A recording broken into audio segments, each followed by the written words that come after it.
Hey guys, welcome back to more political chatter. Today we will be talking about the results from those special elections that we had the other day in Florida, as well as the Supreme Court election in Wisconsin. They were stunning to say the least. In the first congressional district, just to run down now that we have the full results in, all votes are in, now reported. We see that the Republican candidate in Florida's first congressional district, this was Matt Gaetz's district. There's a special election here because Matt Gaetz resigned because Trump nominated him to be Attorney General. Of course, that didn't work out, but he's still out of the House of Representatives now.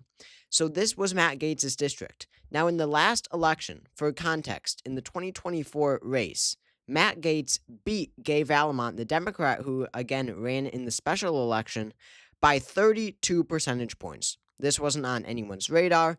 It was 66 to 34. Look at Escambia County, which will be important in the special election. Matt Gaetz won it by a 14-point margin. Now, let's take a look at the special election results. Jimmy Petronis, the Republican, is the newly elected representative from the first district, but it is not by the 32 points that Matt Gaetz won it by last time around in 2024. It is nowhere near that. Jimmy Petronis won this seat by 15 points, by 15 points when you round a few nights ago in this special election. It went from 32 1 year ago. It's not like we're talking about a decade ago now. 1 year ago, Matt Gaetz, the weakest possible candidate you could find, won this seat by 32 points, and now you have a nobody, just typical standard 2025 Republican, Jimmy Petronis. He doesn't have any scandals. There's nothing controversial about this guy, and he wins by 14 percentage points. This was a stunning, stunning trend towards the Republican Party in this race. And the thing is, nobody even really expected this one. The 6th district is one thing. You did have an influx of support in these last couple of weeks for Josh Weil, the Democrat, because he was running a very strong campaign. Randy Fine, his opponent, was very, very radical. He said some insane stuff. He has some really, really disgusting and inhumane tweets on Twitter. So this race got a lot of attention, and people from across the country donated to Josh Weil. So Randy Fine winning by 14 points. Now, this is another Trump plus 30 district. So again, it's a major underperformance for the Republican Party and for Donald Trump. But that one, at least we were expecting it, right? Nobody was expecting the first district to get close at all. Nobody put any attention into the first district. And this one is really important because this is a better example of how natural this anti-Trump, anti-Elon, anti-Republican Party sentiment is becoming, how much it is growing, and how much it is encouraging and motivating Democrats to go out and vote. How much is it encouraging Democrats to come out and vote? Look at Escambia County, which I mentioned before. Matt Gaetz won it by, 15, 16 points in the last election. Gay Vallimont won Escambia County by 3 points. It was 51% to 48%. Now, I'm about to blow away your mind with this fact. No Democrat has won Escambia County on the presidential level since the 1960 election. This was when the South was still, the solid South, right? That's what they called it because they voted for Democrats every time. Even in the subsequent presidential election in 1964, the famous LBJ blowout, but it's when the parties switched, of course. Barry Goldwater was the conservative, Johnson the progressive. Even then, in the national landslide for Lyndon B. Johnson, Escambia County, you could see it right at the top there, voted red. It voted for Barry Goldwater, and it has continued to vote Republican for every election since 1960, besides 1968 when the segregationist George Wallace won it. So that just tells you the conservative roots of Escambia County. But Gay Vallimont won this district, to everyone's surprise. Again, this race was not on anyone's radar. Now, you can say so many things why these two races were so close, predominantly turnout.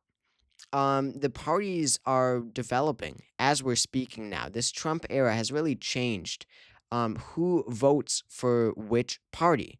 And what has become over these past few years is that these high propensity voters, which means that voters who turn out to the polls more often in, off year elections like this, in special elections or midterm elections or Supreme Court elections, as we saw in Wisconsin, more of these high propensity voters, voters who turn out more, are becoming Democrats. That was not the case. A decade, 2 decades ago, it was the opposite. It was these more wealthy, white, predominantly white, high propensity voters. They were voting Republican, but there is a slight party switch happening. Not so dramatic as the FDR era or the LBJ era, but there is something of a party switch happening where these more high propensity voters, more educated, more wealthy, more or up middle to upper class voters are becoming Democrats. So that is why you see Democrats across the board do very well in special elections, and we really saw that in 2024, which did mislead a lot of predictors who really valued the results of those special elections.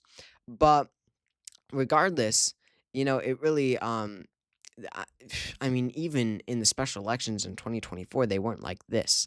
They weren't 20, 25 point over performances.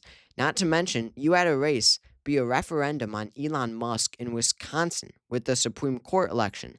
And Susan Crawford, the liberal candidate, of course, it's not by party. You've got the Democrats endorse the liberal candidate and the Republicans endorse the conservative candidate, Brad Schimmel. It was a blowout. It was 55 points to 45 points. Now, this was, Elon Musk. They ran on, the liberal here ran on getting money out of politics. The fact that her messaging being Wisconsin can't be bought because Elon Musk poured $23 million into this race for the conservative candidate. And what did it amount to for Elon Musk? Absolutely nothing. He lost by an astounding 10 points in a state that Donald Trump won in 2024. I mean, just look at this map comparison. You had Kenosha, which Trump won by 6 points, go to the liberal candidate by 6 points. That's a 12-point trend towards the left. I mean, Madison, 82 to 18, just devastating numbers. The most populous, or maybe second, yeah, I think second, basically equal with Milwaukee County. But you had the two most popular counties in the state just absolutely blowouts for the Democratic Party. And this really speaks volume because I have to keep reminding you all, we are 3 months into this presidency. The tariffs hadn't even been implemented on the day that on Tuesday when people came out to the polls in these elections. The effects of these tariffs, absolutely, obviously, weren't felt by this time. And now you have, this is just based off that early sentiment that you're getting, where you have Trump cutting all of these federal workers, where you have him going after Greenland and Panama and, trying to intimidate Canada and Mexico and changing Gulf names, right? To Gulf of Mexico to a Gulf of America. This is just based off of first vibes, not to mention Elon Musk, right? Elon Musk coming in and basically running his administration, this being obviously just an administration run for and by the billionaires. And again, this is, just based off of vibes. This is people's first reaction to the Trump administration. They haven't even felt fiscal, economic pain yet. And they are certainly going to if Donald Trump doesn't abandon his tariff plans. Look at the stock market since Trump's inauguration. You can see, yeah, doing okay. Not so much the United States, which is the black line, as Trump is talking about these tariffs. But then look at today. Look at just in the past 24 hours. In every single country, besides China, which is funny, but Germany, UK, Canada, Japan, and the United States. Japan, look at that. With the automobiles, that'll take a toll on Japan. And the United States, absolute free fall. This is political suicide. I don't get what Donald Trump is trying to do here.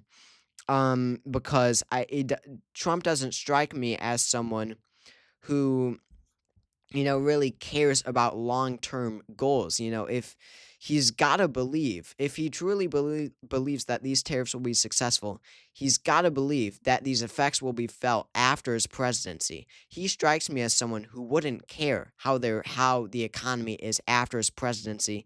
He wants good results, low prices, low inflation now during his presidency, so he's popular now. So I don't get the game plan here. I don't get what Donald Trump's trying to doing, or is trying to do. But could you imagine when you have these results already, 14-point shifts toward the Democrats, or no, it's more, it's like 20-point shifts towards the Democrats. Could you imagine what it'll be when the tariffs actually hurt? When the tariffs actually have an effect on the economy?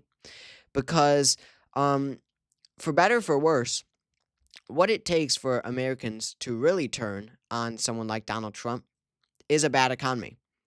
January 6th was okay. He came back from that. His convictions, his criminal convictions, all that, it's fine. All the numerous allegations and all that against him for various things.